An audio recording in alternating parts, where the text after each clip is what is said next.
For the first time this season, it's race week in Formula One, and that means it is time for the bullet. Good bullet points to know ahead of a race weekend, Australia edition. The season is starting at Albert Park Circuit, a semi-permanent track with 14 turns, many of which are named 4 DRS zones with 2 detection points. Overtaking most frequently happens at turns 1, 2, and 11. The track has a length of 5.278 kilometers, so the Grand Prix will be run to 58 laps. Pirelli have elected to bring the mid to soft range of their tires, the C3s through C5s, and last year's most common pit stop strategy was a 2-stop. This is also a home race for 2 drivers, Oscar Piastri and Jack Doohan. With this track layout, you're looking at having fast straights, low to medium speed corners, as well as heavy braking zones, so teams are really going to want their setup to have a reactive front end to really be able to attack these turns. While these do look like the same compounds that were brought last year, they're not exactly the same. Very similar, but not exactly. As the cars have been changing, so too have the compounds to make sure that the two of them still work well together.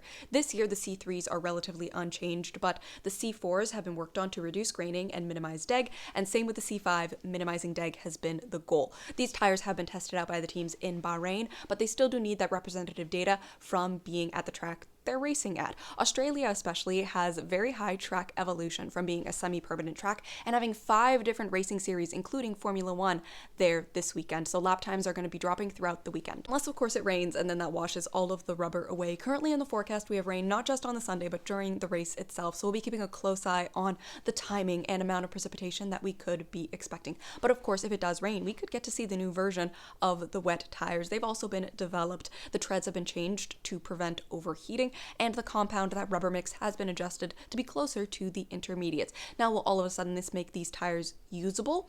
There's really only one way to find out, and that is to get them on track, but I'm not holding my breath for that. This track has seen a number of pretty big racing incidents over the last couple of years. Like many temporary circuits, there are barriers that are right next to the track, so the margin for error is very small. Gravel traps are present where cars can get stuck and pebbles can get strewn about the track, and the grass that is right there is very slippery. You put one tire on that and you lose that little bit of control.